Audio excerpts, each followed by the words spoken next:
apparemment, il y a un très bon impôt sur le pain. Il y a beaucoup qui ont dit oui, le pain était bon. On est très content, on félicitera le boulanger, tant pis pour les cuisiniers. Bon, on aimerait bien, pareil, pouvoir vous servir ce type de pain tous les jours. Alors là, je pense qu'on doit être du 5 au tri en termes de coût. Quelque chose comme ça. C'est vrai que je le sais. On vous donnera l'adresse par contre, si vous voulez. D'autres questions?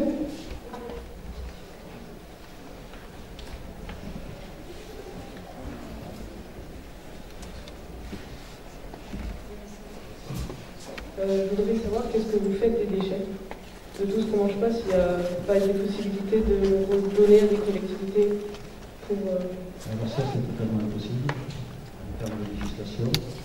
Tout ce qui va servir à midi, par exemple, il va rester un bac de goût, des choses comme ça, ça va être passer en cellule de refroidissement rapide, qui va éventuellement être servi d'après. Et après, tout sera éliminé, parce qu'on n'a pas le droit d'envoyer à l'extérieur. Beaucoup de gens nous ont souvent posé la question d'aider le Restos du Cœur, des choses comme ça. C'est quelque chose d'extrêmement complexe en termes de législation, parce qu'il faut savoir que vous êtes responsable du produit. C'est un acheminement. Si jamais on se faisait un don, par exemple, à une association, quelqu'un était malade, c'est à nous de prouver qu'on a bien respecté la chaîne du froid. On peut avoir des soucis avec ça. C'est une quasi-impossibilité, je veux dire.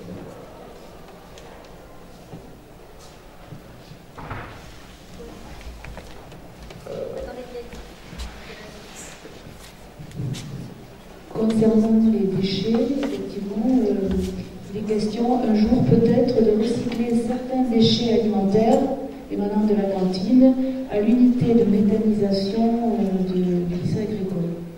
Voilà, c'est un projet, je pense, qui pourrait s'établir, se mettre en place peut-être dans un avenir proche, en collaboration avec le lycée agricole, donc, et faire alimenter cette fameuse unité de méthanisation qui démarre. Et je crois que les déchets alimentaires du lycée agricole sont déjà recyclés comme ça. Ça doit cibler une certaine catégorie, je présume, des déchets alimentaires. Tout à fait. C'est-à-dire déchets de légumes crus, plutôt que cuits, probablement. Ça cible certains déchets. Alors, la liste des déchets, je ne la connais pas. Je sais qu'ils recyclent les déjections de canards. On en a fait ça chez nous, c'est mieux de l'air. Et puis les déchets de cantine, et certains déchets de cantine. Mais ça demande effectivement en amont un tri spécifique au niveau de la cantine. Les élèves doivent trier dans des poubelles. Là, ça doit s'organiser et se structurer d'une certaine manière pour que ça fonctionne. Mais à l'avenir, je crois que Madame le proviseuse, ici présente, serait tout à fait d'accord pour impulser ce projet. Voilà ce que je voulais préciser.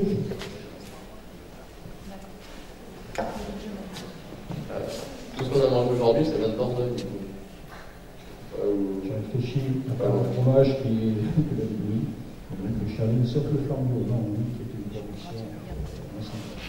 Tout le reste, les azacs et les légumes, pareil, c'est des légumes surgelés, bio, pas d'autre.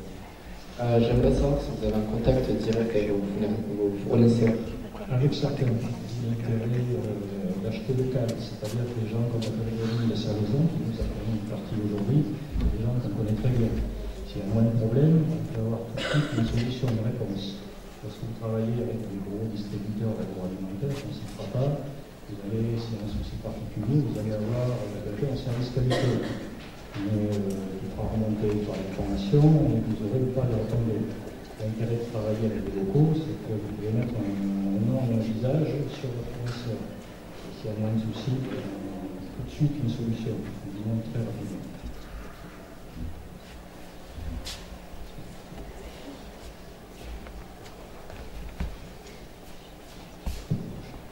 Pour revenir à la question des déchets, pourquoi est-ce que vous n'achetez pas des poules?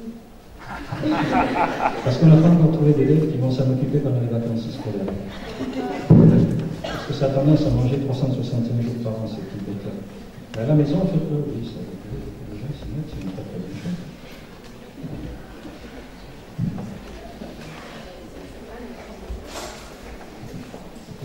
Vous ne pensez pas que mettre le pain plus facile d'accès, c'est du très gaspillage? C'est-à-dire qu'on n'a pas besoin, que pour aller se scolaire, ce soit moins difficile que là pour se filer. Vous ne pensez pas que c'est un peu gaspillage? Mettre le pain plus facile d'accès, c'est-à-dire. C'est-à-dire qu'on n'a pas besoin, que pour aller se scolaire, ce soit moins difficile que là pour se filer. dans la queue et ça, on se décourage un peu à aller chercher d'autres pains. Du coup, on a tendance à prendre plus de début que à côté. Il faut éventuellement étudier un autre emplacement pour se resservir. On nous a limité un petit peu au départ parce qu'il y a des gens qui abusaient vraiment des poubelles, des pains, on a mis en place cette formule que vous avez vue du tri du pain, justement pour vous faire prendre conscience de tout ce qui peut se gaspiller. C'est absolument énorme. L'année dernière, on a fait une opération d'ailleurs où on a rassemblé une semaine de pain gaspillé, on l'a mis dans des poches au milieu de la salle. Donc, en première et terminale, on a pu constater que c'était quelque chose d'énorme. Je crois que c'était quelque chose comme on a récupéré quelque chose comme après, éventuellement, on peut étudier la solution de mettre une panière. C'est-à-dire plutôt, je pense, pour la grande salle, c'est ça, la salle numéro 1. Ce qui vous rebute, c'est de repasser au niveau de la file d'attente, c'est ça? Ouais, je pense que c'est assez décourageant. Du coup, on a tendance à prendre les 3 pains, mais on n'a pas à mettre plus de gens. On a un petit peu un problème de place, nous aussi, entre le nombre de tables et tout ça. Je me souviens de ça. Éventuellement, c'est quelque chose que c'est fait.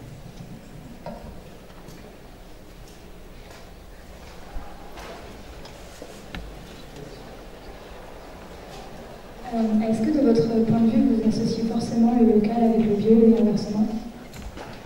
Complètement. Je dirais, enfin, à titre tout à fait personnel, je suis plus vers une optique production locale et agriculture raisonnée que le bio en tant que tel. Ou alors du bio local aussi. Pour la raison déjà précitée, c'est que du bio qui vient de l'autre bout de la France, ou du bio qui est importé, je ne vois pas trop la vie. Actuellement, la filière bio représente financièrement un marché énorme. Donc, malheureusement, il y a des chances que l'on s'engouffre là-dedans par mal de gens qui vont essayer de faire du profit dessus. Donc, on aura du bio qui sera ou qui ne sera pas vraiment du bio, parce que les cahiers de charges ne seront pas respectés, les contrôles seront-ils suffisants pour l'interrogation. Alors que les producteurs bio locaux, comme on a ici, notamment un qui fournit la viande qui n'est pas très loin, on peut assez facilement contrôler ce que lui fait, comment il travaille, on le livre, etc., etc., et l'objet de ses produits, l'échalité de ses produits, et comme je le disais, avoir un nom et un usage, quand il y a un souci particulier. Donc, personnellement, moi je suis très production locale ici en Périgord, c'est une région réputée pour sa gastronomie, donc il faut quand même qu'on exploite ça. Bientôt les truffes à la table, Monsieur Quentin, est-ce qu'on pourrait avoir aussi votre avis, étant donné que ça fait plusieurs années que vous travaillez sur ce sujet, en tant qu'intendant du lycée? Alors, ce qui était intéressant dans vos réactions au tout début, quand on vous demandait ce que vous avez pensé du repas, c'était la variété de vos réactions. Et dans une des réactions, je crois que c'était celle du pâté, oui, je n'ai pas trop apprécié. En réalité, si on s'est lancé depuis des années dans ces expériences au niveau du lycée G de Beaufort, c'est d'abord dans un souci de votre santé. Parce que, effectivement, si on prend des produits bio ou si on prend des produits qui sont issus d'une agriculture raisonnable, vous aurez beaucoup moins dans votre assiette de choses telles que vous avez vues ce matin sur le film. Voilà. Donc bio, c'est pas synonyme nécessairement de goût supérieur. Mais par contre, en termes de santé, et puis tous les diététiciens, les nutritionnistes le reconnaissent, c'est la nutrition qui se fait durant l'enfance et à votre âge qui va conditionner une partie de votre qualité de santé ultérieure. Donc depuis l'origine de ce lycée, on a toujours été attentif à vous apporter des éléments qui soient de la meilleure qualité possible. Bon, moi, j'ai un peu le rôle difficile dans cet établissement avec ma collègue, qui est celui qui compte malheureusement l'argent et qui, à un moment, dit « attention, là, on risque de trop dépenser ». Le bio, le local, c'est idéal, mais c'est vrai, et là d'autres intervenants à cette table vont pouvoir répondre, c'est quelque chose qui nous pose des problèmes financiers qu'on n'arrive pas pour le moment à maîtriser. C'est pour cela qu'on le limite. Tout à l'heure, M. Bournex nous dit qu'on a à peu près 20% de produits qui viennent de cette filiale. Par rapport à d'autres établissements, on n'est pas trop mal placé. Mais on a du mal à faire mieux. Peut-être que M. Vallès pourrait apporter son point de vue sur, vu que vous êtes technicien des cantines, voir un petit peu ce que ça... Je vais vous donner deux, trois chiffres, ça intéresse, pour bien vous faire prendre conscience de l'écart de prix entre un produit standard et un produit bio. Alors j'en ai toute une liste, là, mais il y en a quand même quelques-uns qui sont assez marquants. Le chou-fleur, un produit que vous adorez, un bio 0,3 hors taxe, un standard de 35 en bio. Le sauté de porc, vous avez, j'avais dit, 4,09 pour 7,80 en bio. Les courgettes, produit 10, 0,86 en standard, 1,72 en bio. La saucisse de Toulouse, 4,11 en standard, 8,80 en bio. Donc on double. Et j'en passe les meilleurs. Les fruits, c'est pareil. Les bananes, 1,25 le kilo, la banane normale, 2,80 en bio. Voilà.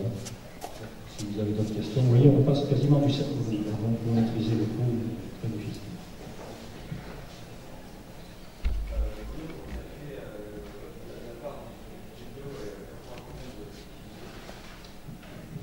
Actuellement, on fait 10%, ce que vous avez dit. Et 20, on arrive un petit peu plus de 20% pour le bio, production locale et agriculture locale.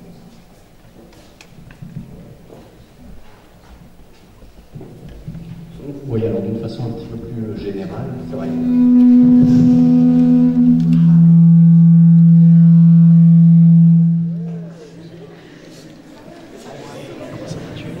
Oui, non.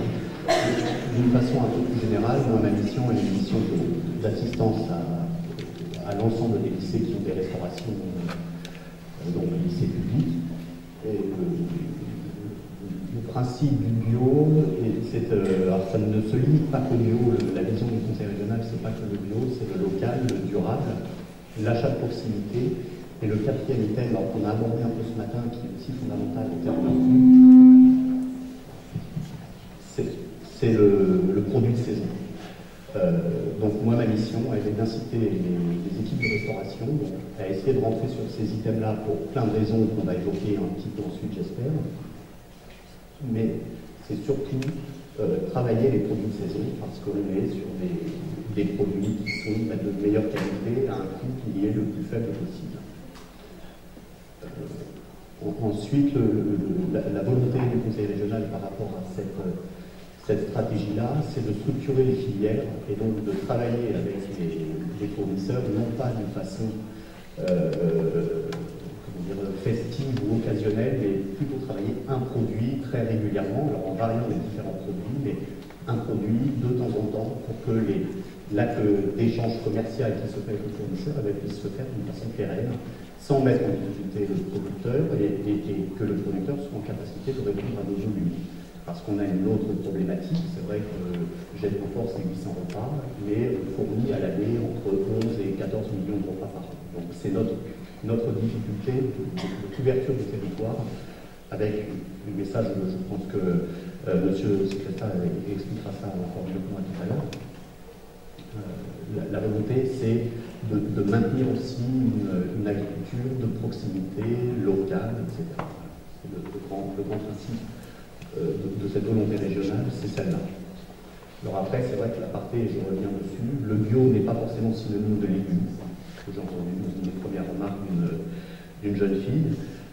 Donc il n'y a pas que le produit de légumes, c'est vrai qu'il y a la saisonnalité, de façon très appuyée là-dessus.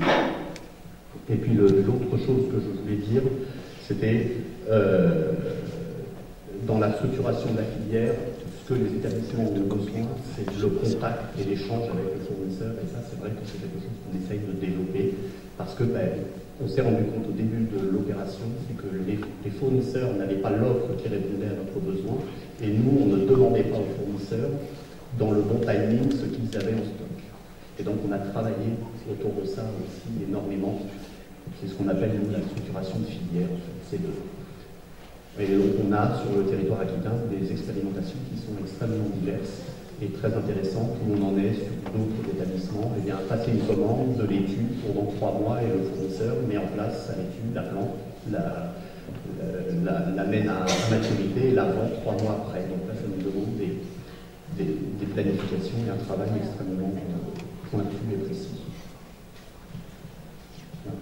Justement, peut-être que M. Secresta pourrait nous apporter quelques informations sur le fait que justement la région accompagne cette démarche. Peut-être que vous pourriez nous apporter votre point de vue. Oui, bonjour à toutes et à tous. Donc, je suis Benoît Secresta, je suis conseiller régional d'Aquitaine. Vous savez pourquoi la région est là aujourd'hui? Oui. Les collectivités participent à l'investissement et au fonctionnement des écoles, des collèges et des lycées. Les écoles maternelles et primaires, ce sont les communes qui en ont la charge. Les collèges, c'est le conseil général. Et les lycées, c'est le conseil régional. C'est pour ça que je suis là aujourd'hui, à l'invitation de Madame la Proviseure. Donc, ça a été dit, la région... Vous m'entendez comme ça? Non? C'est mieux? Donc, la région, en 2010, si je ne dis pas de bêtises, a accompagné une expérimentation avec d'autres partenaires auprès de 25 cantines de lycées en Aquitaine pour essayer d'introduire petit à petit, de développer le bio. Donc les objectifs, ils ont été dits, mais essentiellement retrouver une certaine forme de saisonnalité, ça c'est très important de savoir qu'il y a des périodes dans l'année durant lesquelles on peut manger des tomates, d'autres durant lesquelles on peut manger du melon, mais qu'on ne peut pas manger logiquement des tomates et du melon de l'année. Donc ça c'est important. Au niveau du goût, malgré tout, moi je reste persuadé qu'un produit bio, notamment au niveau des légumes, a quand même une appétence supplémentaire pour le consommateur. Il y a d'autres intérêts, c'est au niveau sanitaire, parce que malgré tout, pour les productions bio, il y a moins d'intrants. Les intrants, ce sont les produits que les agriculteurs utilisent dans le cadre de leur production. Donc on est quand même sur une agriculture qui est beaucoup plus respectueuse de la santé des consommateurs, mais également de l'environnement. Donc il y a cet intérêt-là. Et il y a aussi un intérêt économique, ça a été dit également tout à l'heure, c'est de trouver des débouchés pour des agriculteurs qui ont fait le pari de faire une conversion en bio ou de s'installer en bio. On en a à peu près 2300, je crois, en Aquitaine, 2300 exploitants bio en Aquitaine. La région Aquitaine est la 5e région de France en termes du nombre d'exploitants en bio, donc c'est quand même relativement important, mais il faut malgré tout développer la filière. Pour développer la filière, pour que demain il y ait encore plus d'agriculteurs bio, eh bien, il faut, ou de producteurs bio, il faut trouver des débouchés, il faut structurer la filière, c'est ce qu'on essaie de faire à notre échelle, en aidant un petit peu, peut-être pas assez, enfin en tout cas en essayant d'aider à l'installation d'agriculteurs bio. Et puis il y a quelque chose qui a été dit qui pour moi est très important, c'est qu'il n'y a pas que le bio, il y a aussi l'agriculture plus raisonnée, l'agriculture locale. Je crois que manger un avocat bio c'est bien, mais si l'avocat bio est produit au Chili, qu'on lui a fait traverser la terre entière pour qu'il finisse dans vos assiettes, ça n'a aucun intérêt d'un point de vue environnemental. Donc c'est aussi cet intérêt-là que d'essayer de développer des filières en trouvant des débouchés. Et l'intérêt pour vous, lycéens, c'est d'avoir des repas de qualité, même si effectivement il y a un coût. Mais si demain on a beaucoup plus d'agriculteurs et de producteurs bio, si demain la filière est beaucoup plus structurée, les coûts diminueront aussi et ce sera un peu plus rentable pour M. Quintard, un peu plus facile à gérer du point de vue de son budget. Merci. Justement, parmi nos invités, nous avons des partenaires, M. Vergier, Mme Deschamps. Peut-être qu'un de vous pourrait nous expliquer un petit peu comment se passe justement ce cheminement pour arriver à avoir des produits bio, locaux ou l'agriculture raisonnée. Bon, bonjour à tous. Je vais essayer de gérer le micro. C'est un peu compliqué. Donc moi je travaille à Bio Aquitaine, c'est l'interprofession bio de la région Aquitaine, et en fait on a une association qui regroupe les professionnels de l'agriculture biologique en Aquitaine. Donc du coup merci beaucoup pour l'invitation, et donc on est l'association qui travaille avec le conseil régional pour l'expérimentation des 25 lycées bio, local et agriculture de qualité qui a été mis en place au niveau de la région Aquitaine. Alors du coup là, il y a déjà eu pas mal de questions, de questionnements beaucoup sur le prix, notamment de la cuisine et de la gestion, mais du coup on va pouvoir en discuter un peu aujourd'hui. Juste avant, donc on a dit qu'ici on était à peu près à 20% de produits bio et locaux. Grosso grosso modo, sur l'ensemble des 25 lycées d'expérimentation, on est à peu près à cette moyenne. Avec, sur les 25 lycées en valeur d'achat, on est à peu près à 9,70 de bio et un peu plus de 20 en local. Voilà. Donc oui, ici on est dans un lycée qui est moteur sur le bio, qui est aussi assez avancé sur le local et qui a la particularité de gérer en direct l'approvisionnement, alors que beaucoup d'autres lycées de l'expérimentation sont dans des groupes d'achat. Voilà, donc il y a aussi ça qui est un élément important par rapport au lien avec le contenu. Donc pour parler un peu du prix, pour répondre un peu sur le prix, donc effectivement le bio c'est plus cher. Là où je ne suis pas tout à fait d'accord avec ce que vous dites tout à l'heure par rapport à l'avocat, c'est qu'effectivement en termes d'environnement, consommer un avocat bio qui vient de l'autre bout du monde, ça peut sembler totalement illogique par rapport au transport. Après, il ne faut pas oublier que l'intérêt premier de la méthodologie, c'est le respect de l'environnement sur le site de production. Et que tant qu'à faire de consommer de l'avocat ou des oranges, des bananes, du chocolat, du thé, ou tous les produits qu'on ne trouve pas dans nos régions, autant les consommer, autant consommer des produits qui ont été les produits le plus naturellement possible. Voilà. Après, effectivement, il y a l'impact transport, mais qui est le même qu'on parle d'un produit conventionnel ou d'un produit bio. Voilà. C'était juste pour une précision là-dessus. Et ensuite, pour le prix, effectivement, c'est plus cher. On voit qu'en moyenne, dans les 25 lycées que nous avons accompagnés, le surcoût estimé tourne entre 16 et 20%. Ils ont réussi à vraiment optimiser les achats, notamment par rapport aux appels d'offres ou aux d'achat. Et après, dans les lycées comme le vôtre, où vous êtes vraiment en gestion directe et en marché avec vos fournisseurs, le surcoût peut être un peu plus important.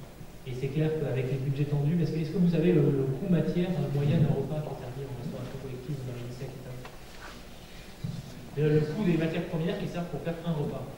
Je vais laisser M. Qatar répondre pour ici, précisément, mais... 2,50 €. Donc vous êtes très bien motivé. 2,50 €, ça veut dire qu'avec 2,50 €, c'est-à-dire on va dire la moitié du prix d'un kebab, ils vous font un repas complet de l'entrée jusqu'au dessert, avec ici en plus le fromage à la coupe, la salade, le fruit en plus, etc. Donc il faut quand même aussi réaliser les efforts financiers qui doivent être faits au niveau tant de la gestion que de la cuisine pour tenir un budget et vous servir un repas de qualité avec autant de composants. Après, c'est sûr que sur le bio, c'est un peu plus cher, mais il faut réussir à définir le pourquoi c'est un peu plus cher et quel est le vrai prix de l'alimentation. Déjà, côté bio, c'est plus cher parce qu'il y a plus de main-d'œuvre. Donc on a plus de main-d'œuvre, on a une production qui est moins importante, donc avec des volumes de production qui sont un peu moins importants, et du coup on augmente le coût logistique de livraison, etc., par rapport à des distributeurs qui peuvent mettre tous les produits de A à Z dans un camion et les livrer. Et après, on a une production qui respecte l'environnement, et donc sans pesticides, sans produits chimiques de synthèse, et donc on est obligé de travailler avec la nature et pas en s'appuyant sur la nature. Et donc le dernier point que je voulais vous dire par rapport au prix, c'est qu'il faut aussi compter dans le prix d'un produit bio tout ce qu'il a permis d'économiser par rapport au traitement des eaux, par rapport à la santé de la population, par rapport à tout ce qu'on appelle en fait les externalités. Je ne sais pas si ça en parlait ce matin dans le film des entreprises. Tout ce qu'on appelle les externalités, c'est-à-dire tout ce qu'on ne considère pas comme étant réellement dans le prix du produit. C'est-à-dire par exemple si je vais vous donner un exemple tout bête. Il y a la ville de Munich donc, qui a décidé que sur toute la zone de captage de son eau potable, c'est-à-dire l'alimentation en eau de la ville de Munich, elle est faite dans une nappe phréatique, et toutes les exploitations agricoles qui sont au-dessus de cette nappe phréatique ont été mises en bio. Et du coup, avec le soutien qu'a fait la ville de Munich pour appuyer ses agriculteurs à faire du bio, finalement, ça leur revient 3 fois moins cher que le traitement de l'eau qu'ils auraient dû mettre en place si jamais les nappes avaient été polluées par des produits chimiques. Donc ça, c'est ce qu'on appelle les externalités, c'est les économies non chiffrées et non quantifiables qui sont à mettre peut-être pour rééquilibrer le vrai prix de notre alimentation. Voilà, enfin, bon, après, je ne vais pas rentrer trop dans les détails techniques, mais ce qui est important de dire, et qu'est-ce que disait tout à l'heure Emmanuel Wallet, du Conseil régional, c'est que le critère numéro 1, c'est de réfléchir, de structurer la filière bio au niveau de la région et ici au niveau local sur le territoire pour permettre que les producteurs, les groupements de producteurs, les coopératives aient une offre qui corresponde aux besoins de la restauration et notamment en termes de prix, en termes de qualité, en termes de logistique. Voilà, donc ça c'est la partie structuration de filière qui est un des gros axes de travail on mène en parallèle de l'accompagnement, donc notamment de ces 25 lycées, mais de beaucoup d'autres établissements au niveau de la région. Je ne sais pas si j'ai été clair. Oui. Des questions?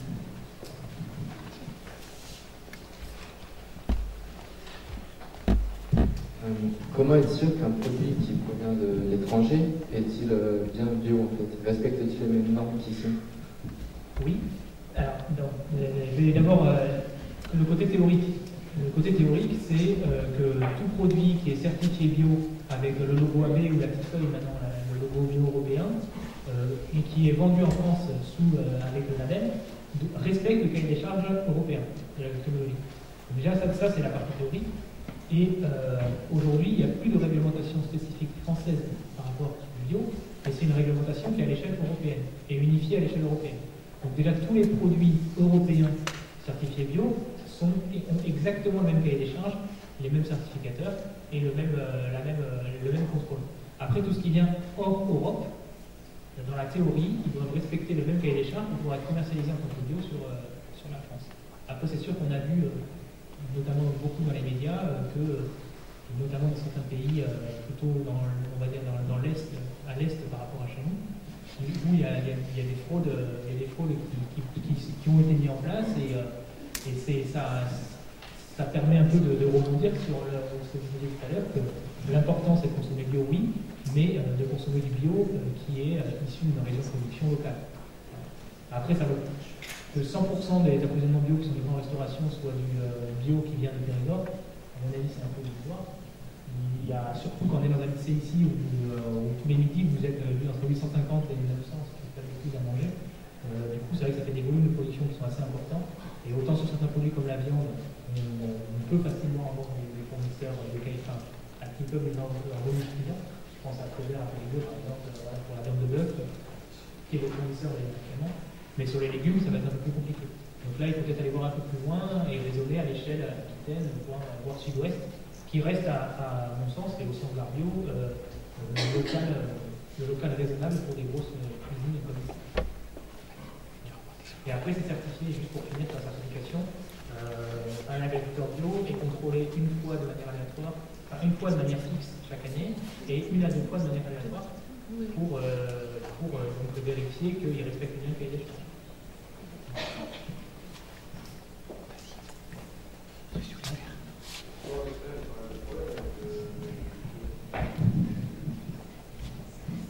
De quoi tu parles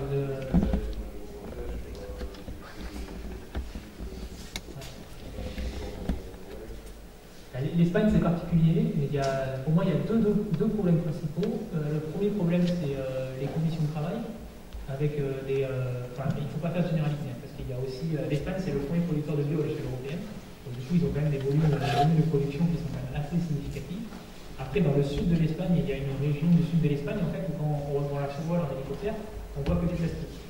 C'est des serres qui recouvrent l'ensemble du territoire. Et avec dedans des salariés ouvriers agricoles qui sont payés, sont souvent en fait des immigrés clandestins qui sont payés avec des coûts qui sont à la limite de l'esclavage. On va pas rentrer dans cette problématique-là, mais ça c'est le premier gros souci avec certaines productions agricoles maraîchères en Espagne. Et après, le souci, effectivement, c'est les pesticides, où là on est sur une culture industrielle en France, et où il respecte absolument le sol, en fait, n'est plus considéré comme un organisme vivant, mais considéré uniquement comme un support pour implanter des légumes. Du coup, vu qu'ils épuisent les sols, ils mettent de plus en plus de pesticides, de plus en plus de produits, et avec donc les sols qui sont épuisés, tout ça par un acte pratique, etc. Donc c'est souvent ça qu'on voit là.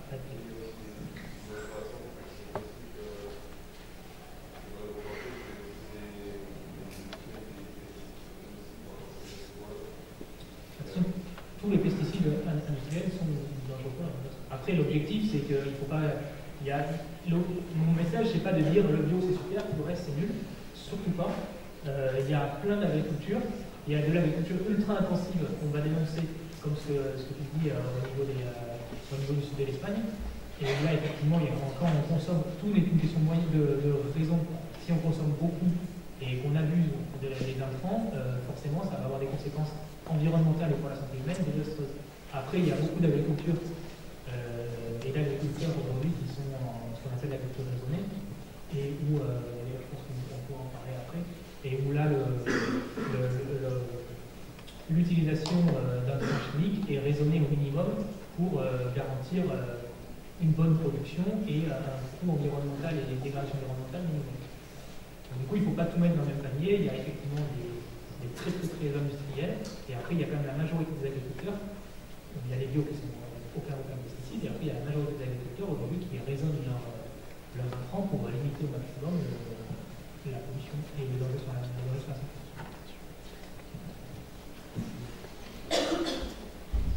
Pour en revenir au local,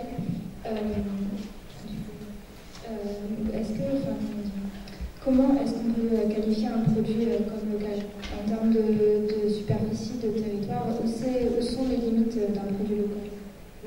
Ça, c'est une très bonne question. En fait, ça dépend de ce qu'on veut faire. Les locavores, il y a un mouvement, je ne sais pas si vous connaissez le locavorisme. Et ça fait c'est quoi du coup la distance?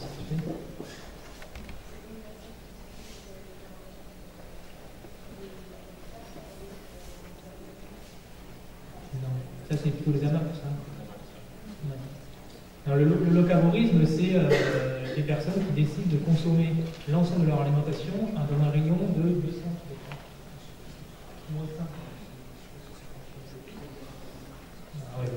50 km, voilà. C'est ça. L'ensemble de leur alimentation convient à 50 km autour de leur lieu de vie. Donc ça, c'est quelque chose qui est très compliqué à tenir à titre personnel et qui est, à mon avis, impossible à tenir à l'échelle d'un restaurant collectif comme ici. Voilà. Et après, le local, par exemple, les collèges de Dordogne, pour prendre un autre exemple de collectivité, les collèges de Dordogne ont décidé que pour eux, le local, c'était Dordogne et les départements limitrophes. Et donc, le Conseil général accompagne financièrement les collèges pour consommer des produits qu'ils appellent locaux, mais qui sont uniquement Dordogne et départements limitrophes. Donc, eux, ils ont défini à ce niveau-là. Nous, on définit à l'échelle sud-ouest le local, c'est-à-dire qu'aujourd'hui, en restauration collective, il y a plus de 50% qui sont des produits importés. Déjà, si on arrive à avoir une majorité qui vient du Grand Sud-Ouest, on aura déjà bien réduit l'existence de l'Ivoire. Peut-être que justement, M. Oliver pourrait rebondir sur le local, puisque votre coopérative, justement, travaille là-dessus. Je me présente furtivement, on va dire. M. Oliver, je suis salarié de l'agriculture et je m'occupe de deux projets qui sont au sein de la région, qui est la mise en relation de producteurs directement avec les distributions, donc le champ, vous allez faire des courses quotidiennement. Le deuxième projet qui est plus à même d'être développé ici, c'est Mangeons 24, qui est une coopérative qui a été initiée maintenant il y a 2 ans, dans le but de mettre en relation la production locale et les collectivités.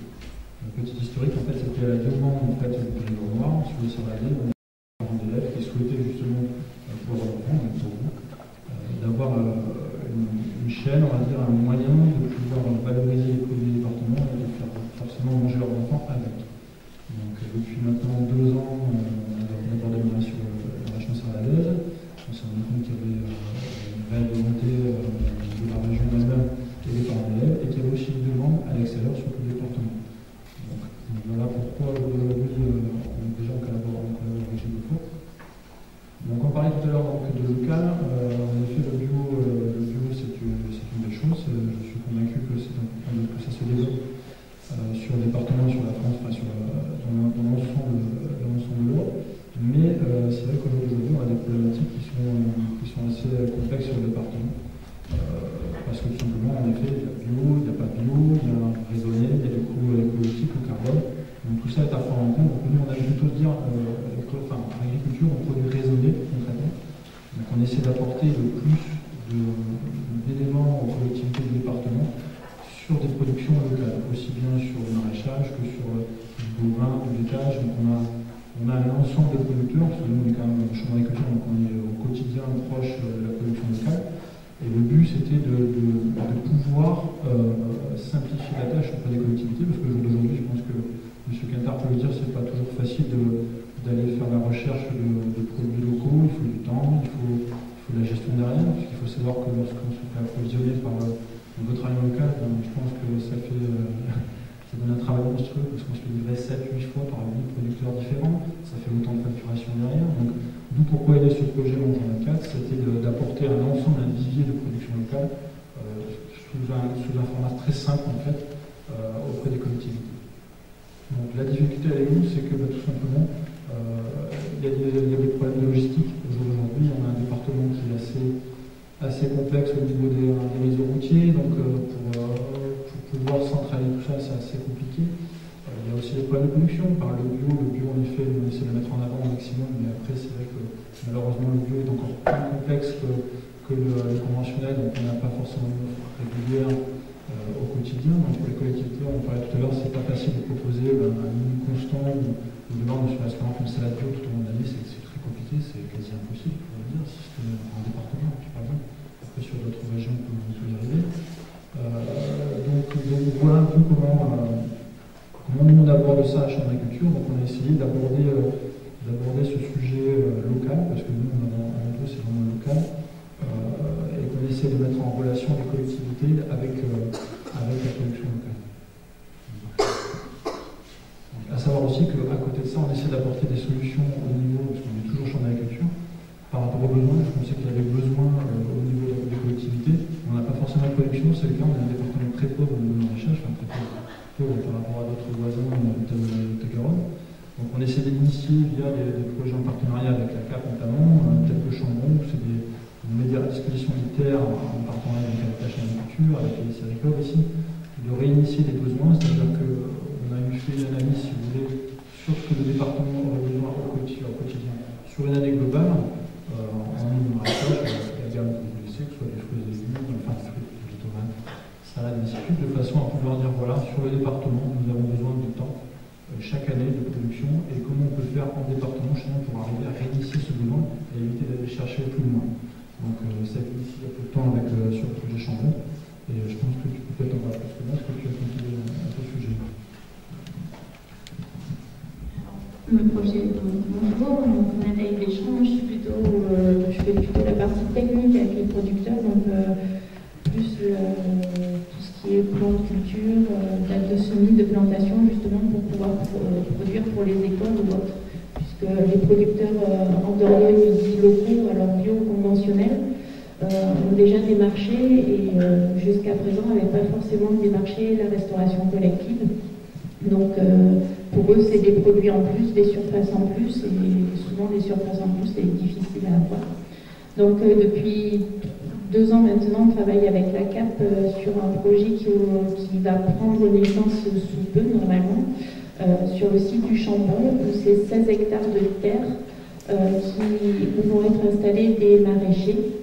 Donc une partie pour le CFPPA du lycée agricole, où des jeunes seront en formation, et une partie où il y aura 2 maraîchers qui seront installés.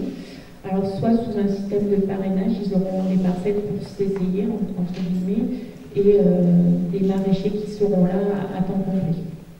Donc c'est un gros projet. On espère pouvoir livrer des écoles de la CAP en 2014.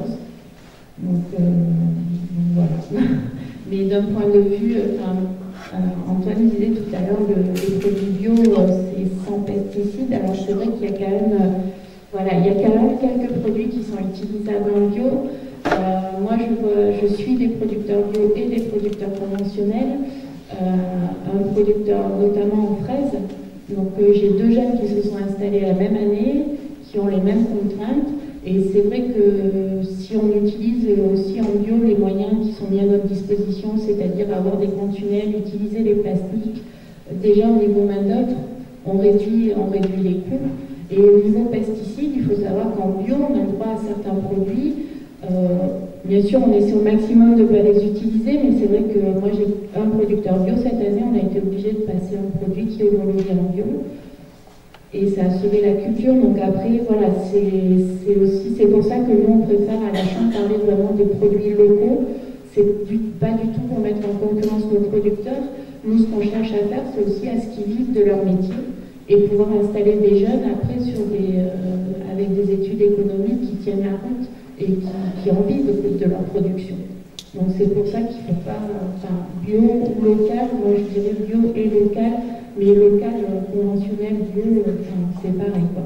Et au niveau goût, alors pour avoir la chance de rencontrer les producteurs, je vous mets au défi de trouver une fraise bio et une fraise non bio, sur la même variété et le même type de sol. C'est vrai que là, enfin moi, quand on me dit ça, ça me fait légèrement sourire. C'est vrai que j'en goûte beaucoup, j'ai 25 producteurs en suivi. Pour moi, je ne peux pas faire la différence. Madame Deschamps, l'année dernière, s'était contactée justement pour participer à l'opération Fraîche Attitude, puisque c'était la première fois que le lycée Gilles Beaufort s'inscrivait dans cette démarche. On a été très intéressés. Est-ce que vous pourriez nous en parler un petit peu, et comme ça, pour que cette année, nous allons reconduire cette opération, donc pour que les élèves sachent un petit peu de quoi il s'agit. Alors, la semaine Fraîche Attitude, alors je travaille avec Virginie Roux, donc vous avez vu ce matin. Donc, cette année, elle aura lieu du 13 juin au 22 juin. Donc, c'est une semaine, pour nous, en Dordogne, ça va faire 5 ans qu'on fait cette animation. On passe dans les écoles qui le souhaitent, et avec les enfants, on a monté des ateliers, donc un atelier du goût, un atelier du toucher et un atelier de la graine à l'assiette pour en fait faire découvrir aux jeunes et moins jeunes, puisqu'on a eu la chance de travailler avec une maison de retraite aussi. Et donc on fait découvrir des légumes de saison et locales surtout. Donc j'insiste bien sur le local cette année et sur toute saison. Cette année par exemple, la semaine étant pareil à peu près du 13 au 22 juin,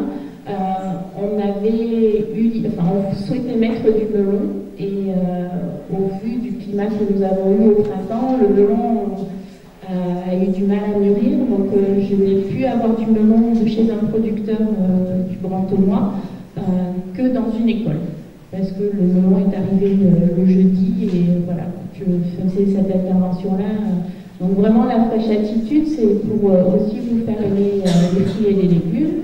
On vous donne des recettes, on vous donne des petites astuces pour manger les légumes. On peut faire, Virginie propose aussi des ateliers culinaires qui sont très ludiques, où on vous apprend à découper, où on vous apprend à mettre sous forme de brochettes, des petites choses que vous aimez faire ou que vous allez aimer déguster. Et donc, nous, on est ouvert à toute proposition. Si le lycée veut faire quelque chose, on peut proposer une animation avec les élèves. Alors, merci beaucoup. Si les élèves ont des questions, c'est le moment. Sinon, je tiens à dire avec les collègues qui ont participé à cette organisation de cette journée que nous l'avons mise maintenant parce que M. Guentard, qui part à la retraite, nous a aidés depuis... c'est vrai, c'est une réalité. On ne va pas appeler ça la journée avec Guentard, mais bon, un peu quand même. M. Guentard nous a aidés depuis plusieurs années. Il a été un véritable soutien, et pas seulement financier. Un intendant, c'est aussi autre chose qu'une finance. Et finalement, cet investissement personnel, ce véritable engagement dans le projet bio nous a été un véritable soutien. Et je ne doute pas que les collègues qui restent à l'intendance poursuivront le chemin que tu as débuté. Merci beaucoup. Donc, il va y avoir, sauf s'il y a des questions, 5 minutes, oui. Vous avez dit que souvent on ne voit pas trop la différence entre le goût, par exemple, d'une fraise bio et d'une fraise normale, entre guillemets. Est-ce que ça ne décourage pas un petit peu la région, que nous on ne sent pas vraiment la différence de goût? Non, je pense pas. Non, après, le consommateur lambda, on va dire, lui, il va acheter, en bio notamment, ils vont acheter aussi par rapport au logo. Quand ils ne connaissent pas, s'ils vont en surface, ça va être au logo. Donc après, ils ne savent pas forcément, les gens qui achètent aussi, je pense qu'il y a un effet de mode qui a eu lieu sur ces produits-là, mais après, c'est pour ça que nous on incite à manger local et au plus près de chez soi. Donc, moi je vois pas de différence, franchement, entre les deux. Après, au niveau du prix et du... Voilà, mais...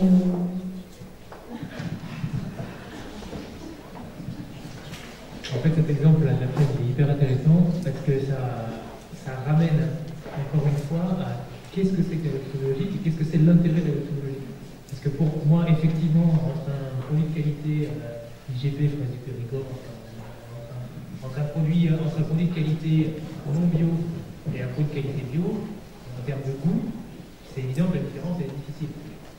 Après, entre un produit industriel bio et un produit industriel conventionnel, insipide d'un côté comme de l'autre. Ça c'est clair.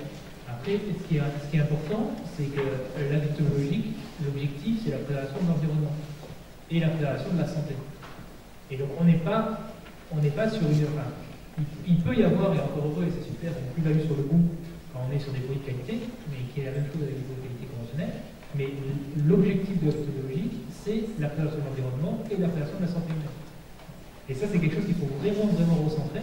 Et l'exemple fraise est vraiment hyper intéressant parce que ça vous montre bien que c'est pas un... Bon, effectivement, si c'est meilleur, tant mieux. Et puis, on peut penser que c'est meilleur parce qu'on dit que c'est meilleur pour la santé. Donc, du coup, il y a aussi un effet psychologique. Mais l'intérêt de base, c'est vraiment la préservation de l'environnement et de la santé. Voilà. Et donc, c'est pour ça que...